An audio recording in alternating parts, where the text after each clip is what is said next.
ఒకవేళ స్టే వస్తే అప్పుడు మీరు తీసుకోవచ్చు, కానీ ఇంకా స్టే కానీ ఏమి రాలేదు హైకోర్టు నుండి, అందుకొరకు ఏమీ హక్కు లేదు మీరు సీజ్ చేయడానికి. ఇప్పుడు ఏంటంటే ఏమైనా వచ్చాడు మీకు వాళ్ళకి స్టే వాళ్ళకి అడిగేది ఏమీ తీసేస్తే మేము తీసుకొని మీరు లేవాలి, వాళ్ళకి చేస్తే మీరు లేవాలి, మేము కాదు. మొన్న మేము ఆటోస్ అదే దేనికి సంబంధించిన అంటే ఎంఆర్ఓ గారు కమిషనర్ గారు వచ్చి దగ్గర చేసి మాకు రాట్లేదు మాకు సెట్ చేశారు. మాకు వచ్చిన మా ప్రకారం మాత్రం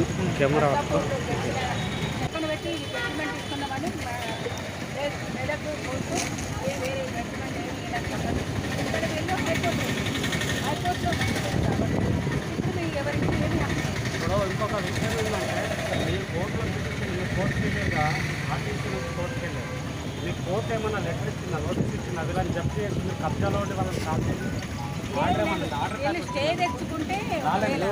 అలాంటప్పుడు మీరు సీజ్ చేయడం కూడా కరెక్ట్ కాదు. స్టే తెచ్చుకుంటే స్టే తెచ్చుకుంటే అప్పుడు స్టే కూడా ఏం తెచ్చుకోలేదు, సెలవులే ఉన్నాయి మొన్నటి వరకు. అది కోర్టు ఓపెన్ అయితే కానీ సడన్గా శుక్రవారం నాడు తాళం పెట్టింది. అందువరకు మా కోర్టు నుండి ఏమి లేదు వాళ్ళకు. లేకుండా లెటర్ లేకుండా మీకు హైకోర్టు నుంచి ఆర్డర్ లేకుండా మీరు దీన్ని సీజ్ చేయడం కూడా అనాధికారాలు. మీ మీద ఎందుకంటే 15 మంది జీవనాధారం మీద దీని మీద ఉంది, అంతమందిని మీరు తిండి లేకుండా తిప్పలు లేకుండా ఆపిద్దంటే చాలా పెద్ద కేసు అవుతుంది. ఎవరు కమిషనర్ కమిషనర్ మా విజిలెన్స్ ఎవరేసారు తాళం, ఎవరు నోట్ గారు ఇచ్చారా, పోయి తాళాలు వేయండి 11 అని తాళాలు ఎవరు చెప్పారు, తాళం వేయమని ఎవరు ఇచ్చారు మీకు ఆర్డర్? చెప్పడం కాదయ్యా, కోర్టు కాదు వీళ్ళు కమిషనర్ అయినా ఆర్డర్ ఇచ్చారు. డిపార్ట్మెంట్లో డిఎం కూడా అధికారం లేదు కదా సీజ్ చేయడానికి. ఇప్పుడు చేయాలనుకుంటే ఆర్టీఓ ఆధ్వర్యంలో ఎంఆర్ఓ గారి దగ్గర ఉండి అసలు దగ్గర ఉండి చేయించామండి. సార్ అంటే రెవెన్యూ డిపార్ట్మెంట్ ఏమి ఇచ్చారు ఆయన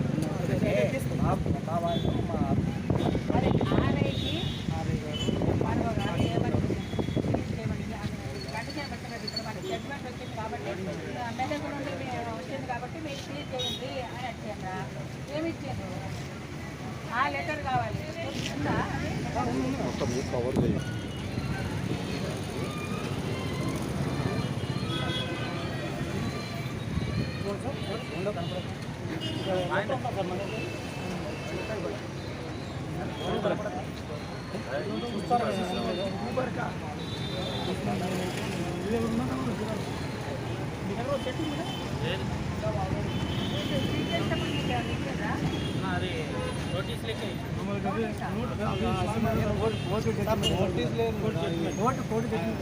టైం తీసుకుని ఇచ్చింది పక్కన పెట్టింది కానీ పట్టించుకోలేదు.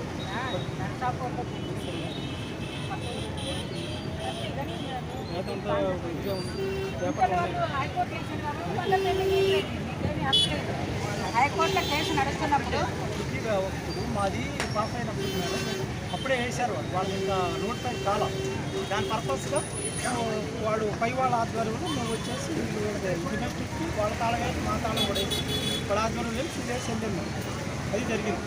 ఏది మన విత్తును మన సార్ విధిను ఆర్ఏ గారు, కమిషనర్ సారు, పోలీస్ ఎస్ఐ గారు ఆధ్వర్యంలో, ఆర్టీసీ మా ఓఎస్ గారు వాళ్ళ ఆధ్వర్యంలో కోర్టు నుండి మేడం, కోర్టు నుండి లేకుండా మాకు కోర్టు ఆర్డర్ ఎవరి దగ్గర ఉంది? కోర్టు ఆర్డర్ మా దగ్గర ఉంది మేడం. కాపీని తీసుకొచ్చి చూపించారు సార్, తెప్పించారు సార్. కోర్టు ఆర్డర్ ఉంది మేడం, లేకుండా ఎందుకు మేము అంత డైరెక్ట్ ఎందుకు వస్తాం? వాళ్ళు పై వాళ్ళు సామాన్య నాగిరెడ్డి గారు ఐపీఎస్ లెవెల్లో ఉన్నది, విజిలెంట్ డైరెక్టర్ ఉంటాడు, వీళ్ళందరూ పబ్లిక్ అని మాకే పని.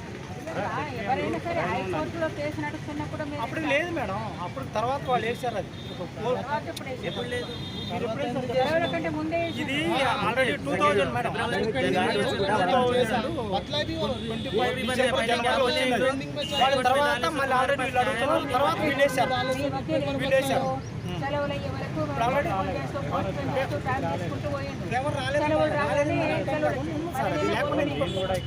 చూసారు, అది మీరు చూసారా? ఇన్ఫర్మేషన్ కాదు మీకుంటే ఆర్డర్ అంటాం.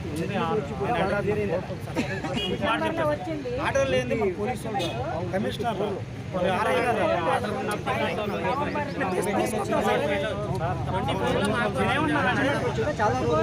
పెద్దవాళ్ళ ఆధ్వర్యంలోనే మేము వేసాం. నేను అంటాను ఇబ్బంది లేదు అదే అంటాను. లేకుండా అయితే అనాథ రైతులు రారు కదా. అనాథ రైతులు సార్ వాళ్ళు రారు. వాళ్ళ ఆధ్వర్యంలో చెప్పి పెద్దవాళ్ళ ఆధ్వర్యంలోనే మేము జడ్జిమెంట్ కాపీ వేసుకొచ్చి ఇచ్చిండ్రట కానీ మీరు మీ జడ్జిమెంట్ కోసం మీకు ఇస్తారని వాళ్ళకి ఇస్తారు. వాళ్ళకు కూడా ఏంటంటే ఏ విధంగా అనే దాని గురించి ఒక కాపీ ఇచ్చాం మేడం.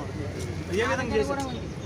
ఏమనండి నర్సాపూర్లో చేసింది పెట్టేసాడు పక్కన పెడుతూ జడ్జిమెంట్ కానీ వీళ్ళని ఆక్యుపై చేసుకొని మీ ఫేవర్లో కాలేదండి. ఆ దగ్గర కూడా కాదు. మరి మీ దగ్గర మరి జడ్జిమెంట్ మిమ్మల్ని తీసుకోమని వచ్చిందంటే ఆ జడ్జిమెంట్ కాపీ నేను కదా నా దగ్గర ఉన్నదంటే మాత్రం అది లేదు. మీరు జడ్జిమెంట్ కాపీ చూపించండి.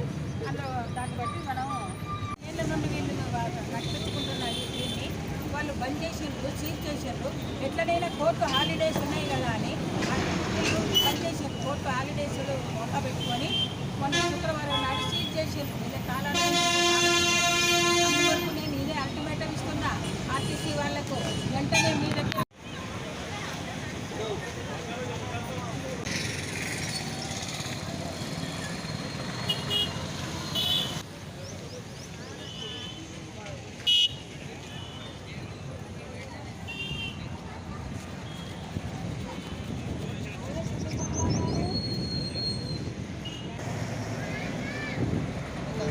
कोर्ट में इनकी फेवर में आया